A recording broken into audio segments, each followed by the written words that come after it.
पाकिस्तान ज़राई मुल्क है, हमारी फूड जो बास्केट है उसमें हर साल कमी आती जा रही है। जो निगरान हुकूमत आई उसने सही टीका लगाया, आवाम को 80 अरब का टीका लगाया, वो लगाकर घर चला गया है। यही किसान है जब इसकी बिजाई कर रहा था तो आपने यूरिया खाद जो है ब्लैक पे दे दी। अब ये मुतालबा कर रहे हैं हुकूमत से कि भाई कि हमारे बारे में सोचें, नहीं तो हम अगली बार गंदम में उगाएंगे कम से कम। अस्सलाम वालेकुम नाज़रीन, मैं हूँ आदिल निज़ामी और आप देख रहे हैं मेरा डिजिटल चैनल। नाज़रीन, पाकिस्तान के अंदर मुख्तलिफ मसाइल हैं जिनके ऊपर हम देखते हैं रोज़ाना डिबेट भी हो रही होती है, टॉक शोज भी हो रहे होते हैं। ज़्यादातर वो सियासी इशूज़ ही होते हैं, लेकिन एक बड़ा इशू आजकल जो है गंदम का बहरान है, क्योंकि मुल्क की 67% जो लेबर है वो इस शोबे के साथ मुंसलिक है। पाकिस्तान ज़राई मुल्क है, हमारी फूड जो बास्केट है उसमें हर साल कमी आती जा रही है, क्योंकि हम श्रीलंका या न्यूजीलैंड जितनी आबादी हर साल अपनी पॉपुलेशन की ऐड कर रहे हैं और जो ज़राई ज़मीनें हैं वो उतनी की उतनी है। रिसर्च नहीं हो रहा, कोई नए सीड नहीं आ रही कि जो पैदावार है वो बढ़ सके। अभी किसानों ने अपनी हिम्मत की और हर साल ही हिम्मत करते हैं, एक बम्पर क्रॉप जो है गंदम की उन्होंने पैदा कर ली। लेकिन जो माफियाज हैं, जो कार्टल हैं, जो हर बार कोई ना कोई कार्रवाई करते हैं। हर साल हम देखते हैं कि पाकिस्तान में कोई ना कोई बहरान ज़रूर आता है। कभी वो चीनी का बहरान होता है, कभी आटे का बहरान होता है, ख़वातीन आटा लेने के लिए लाइनों में लगती हैं और मर जाती हैं। कभी हम देखते हैं बिजली से गैस के बिलों के स्कैंडल सामने आते हैं। मतलब जो एक आम आदमी है, गरीब आदमी है, वो कंज्यूमर हो कि उसकी प्रोडक्शन करने वाला हो, दोनों ही मुश्किलात का शिकार है। और उसकी मुश्किलात की सबसे बड़ी वजह हुकूमत पाकिस्तान, रियासत पाकिस्तान की पॉलिसीज़ है, सियासतदानों की पॉलिसीज़ है कि उन्होंने आवाम को सुख का चैन नहीं लेने देना। हमने देखा कि पिछले कुछ सालों में गंदम जो है आपको बाहर से इंपोर्ट करना पड़ी। 2019 में की बेहतर सी सूरत हाल, तो आपने एक्सपोर्ट भी की। तो ये मामला हम देखते आ रहे हैं, आटा चीनी का बुरान हम देखते आ रहे हैं। अब इस साल बम्पर क्रॉप हो गई, अच्छी फसल हो गई। जो निगरान हुकूमत आई उसने सही टीका लगाया आवाम को कि उन्होंने जनाब 10 लाख टन गंदम इंपोर्ट करना थी, 35 लाख टन गंदम जो है वो इंपोर्ट की गई। अब जो पिछली गंदम जो गवर्नमेंट ऑफ पाकिस्तान के जो पास्को के जो महकमा फूड के स्टोरेज है वहाँ पे पड़ी हुई थी और ये नई फसल आ गई है। गवर्नमेंट के पास खरीदने के पैसे नहीं हैं, डंप करने की जगह नहीं है, स्टोरेज करने की जगह नहीं है। तो अब ये बहरान इतना शिद्दत इख्तियार कर गया है कि किसान जो है वो मुश्किलात से शिकार है। देखें आपके सामने ये जो लहलहाते खेत हैं, ये आपको ग्रीनरी नज़र आ रही होगी, ये जो आपको गंदम नज़र आ रही है ये भी इसी का हिस्सा होगी। ये के साथ ये फटकर तैयार है और ये बड़ी अच्छी जो है इस बार क्रॉप हुई है। इसको बम्पर क्रॉप कहा जा रहा है, बड़ी तारीफ की जा रही है। ये किसान ने अपनी मेहनत करके इसको बना दिया है, लेकिन अब जो हुकूमत है उसके बाद लेने के लिए पैसे नहीं है, स्टोरेज नहीं है। उसकी रीज़न क्या है? उसकी रीज़न है इस जो कार्टल, जो माफिया हैं, उन्होंने अवाम की जेब पर डाका मारा है। किस तरह डाका मारा है? जैसे मैंने भी आपको पहले बताया कि 35 लाख टन जो है गंदम ला ली। कल मैं देख रहा था राव क्लासा साहब के साथ, उनके प्रोग्राम के अंदर साबिक वज़ीर आज़म अनवारुल्लाह ताकर साहब मौजूद थे और वो साफ फरमा रहे थे, अपनी जो है मुख्तलिफ तौजीहात पेश कर रहे थे कि जनाब ओपन मार्केट, प्राइवेट सेक्टर, ये पब्लिक जो टैक्स पेयर है उसका पैसा नहीं था, निजी शोबे की जानिब से सारा मामला किया गया। हमने ज़्यादातर बाई पॉलिसी तो आपने बनानी है। फूड सिक्योरिटी की वजारत है, उस वजारत को जो कबीना है उसको चेयर कर रहे थे अनवारुल्लाह ताकर साहब। आप वज़ीर ख़जाना ने उसकी मंजूरी दी। उस टाइम तो पंजाब हुकूमत की बाकी मामला थे, सूबों के पास रिकॉर्ड मौजूद था कि कितनी गंदम मौजूद है, कितनी दरकार होगी, कितना डेफिसिट है, कितनी हमारी प्रोडक्शन है। तो इंतहाई गलत फैसला लिया गया। गलत फैसला क्या? 80 अरब का टीका लगाया, जिसने भी लगाया वो लगाकर घर चला गया है। अब मर कौन रहा है?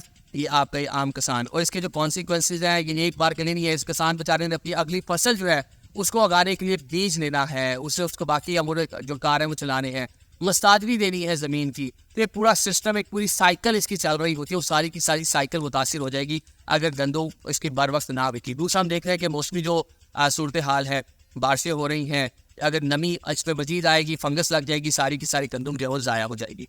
तो अब हमने जो किसानों से आज यहाँ पे बात की है, हम निकले इस्लामाबाद से थोड़ा दूर और ये पंजाब का मैदानी इलाका है। यहाँ पर सरसब्ज फसलें हमें दिखाई दे रही हैं, यहाँ पे हमें धान की फसल दिखाई दे रही है, हमें यहाँ पर गन्ना, मकई, सारी जो है फसलें यहाँ पर दिखाई दे रही है, जो मौसमी फसलें हैं। अब ये मुतालबा कर रहे हैं हुकूमत से कि भाई कि हमारे बारे में सोचें, नहीं तो हम अगली बार गंदम में उगाएंगे कम से कम। फिर आप रशिया से इम्पोर्ट करें, फिर आप जाके जो है यूक्राइन से इम्पोर्ट करें, सेंट्रल एशियन कंट्री से जाके ताजिकिस्तान, तुर्कमेनिस्तान से लेकर पाकिस्तान का किसान गंदम नहीं उगाएगा, क्योंकि अल्लाह ताला ने ये इंसान को ज़मीन से ख़जाना दिया और ये ख़जाना निकालने के लिए जो मेहनत है वो किसान की है, जिसके बारे में कोई कुछ नहीं सोच रहा। यही किसान है जब इसकी बिजाई कर रहा था, इसको बनाने के लिए कोशिश कर रहा था, तो आपने यूरिया खाद जो है ब्लैक पे दे दी, आपने डीजल का जो है प्राइस से महंगे कर दिए, आपने बिजली जो है वो जितनी महंगी की हुई आपसे सामने है। बीच में अगर कोई दीगर जो स्प्रे करना था, 2 नंबर स्प्रे आ रहे हैं।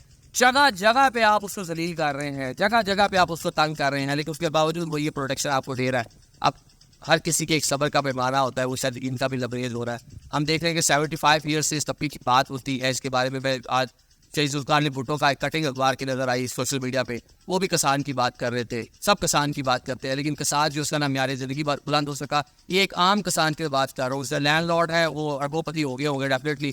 एक आम किसान जो 5-7 एकड़ का मालिक है, जिसने अपने घर की पूरे साल का अनाज उगाना है, और जो अजाफी बच गया वो आपको मेरे घर भेज रहा है, मतलब मार्केट के अंदर, और तो हम उसको पैसे देते हैं। लेकिन अगर नहीं उगेगा तो कैसे हम लोग खाएंगे, क्या करेंगे? तो हुकूमत पाकिस्तान को पॉलिसीज बनाने की ज़रूरत है फौरी तौर पर। अब एक किसान शदीद मुश्किलात का शिकार है, वो बात कर रहा है, आप उसको गिरफ्तार कर रहे हैं, वो बात कर रहे हैं, आप उसके सर पे डंडे बरसा रहे हैं, वो बात कर रहे हैं, आप उसको पर्चे दे रहे हैं। तो ये कब तक लोग बर्दाश्त करेंगे, कब तक ये चीज़ें चलेंगी? ये अरबाब इख्तियार के उसके ऊपर फौरी तौर पर नोटिस लेना चाहिए। अभी मैं ये पंजाब का मैदानी इलाका है फैसलाबाद डिवीजन का, तो ये मैं देख रहा हूँ कि हद नज़र रस्ता जब हम इस्लामाबाद से निकले यहाँ पर है, थ्रेशर लगे हुए हैं, कटाई हो रही है, दाना निकल रहा है, इंतहाई जानदार दाना, क्योंकि इस बार फसल बहुत अच्छी हुई है, वो निकल रहा है, लेकिन खरीदार नहीं है। मिडल मैन की एंट्री हो गई है, जो 2500 रुपये इसका रेट लगा रहा है, 2600 रेट लगा रहा है, 3200 मैक्सिमम रेट लगा रहा है। हुकूमत की जानिब से 3904,000 इसका रेट जो है वो मुकर्रर किया गया। अगर आप इसको नहीं खरीदेंगे, मिडल मैन खरीदेगा, इसको जाके डंप करेगा, इसकी स्टोरेज करेगा, और आफ्टर सम टाइम लंबे मुनाफे को इसको जाके बेचेगा। तो इस्तेसाल किसका हो गया? किसान का। जेब किसकी भर गई? जिन्होंने टाका हमारा 85 करोड़ का।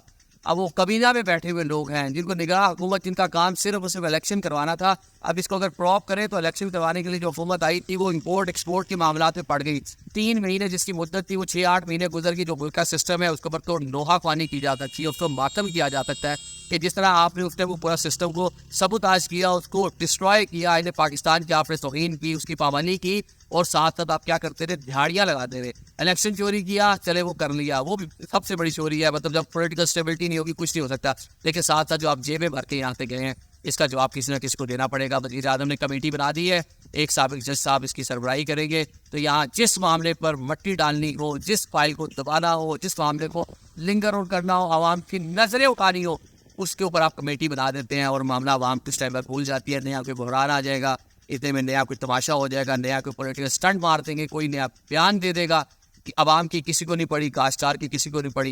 एहतसाल हो रहा है इनका, और अगर ये अपनी आई पे आ गए तो शायद आपके पास 2 वक्त की खाने की रोटी भी नहीं होगी। लेकिन ये आम पाकिस्तानी जो होगा, ये उसके लिए होगा। जो इशराफिया है, उनके तो पाकिस्तान में ना स्टेक्स हैं, जिन्होंने 80-80, 50-85 अरब डॉलर की दिहाड़ियाँ लगाई हैं, वो अपने बैग ब्रीफ केस उठाएंगे, अगली फ्लाइट लेंगे, यूरोप अमेरिका चले जाएंगे। तो इससे मुतासिर कौन होगा? इससे मुतासिर हो रहा है आप और मैं।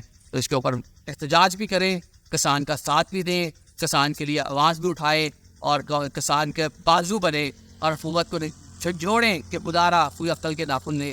अगर अगले साल उन्होंने क्रॉप ना उगाई, तो फिर अगले साल आप अपने जो डॉलर, जो पहले 1 अरब डॉलर जोड़िया उठा के मांग रहे हैं आप, तो ये आपको इसके लिए वो डॉलर देने पड़ेंगे। अभी भी आपने 1 अरब डॉलर इसके ऊपर ज़ाया किया, अभी भी 300 अरब का पूरा नुकसान हुआ है हुकूमत पाकिस्तान को। आपके मेरे टैक्स का पैसा और 85 अरब की कुछ दिहाड़ी लगा गया। इस चोर को पकड़े। शुक्रिया।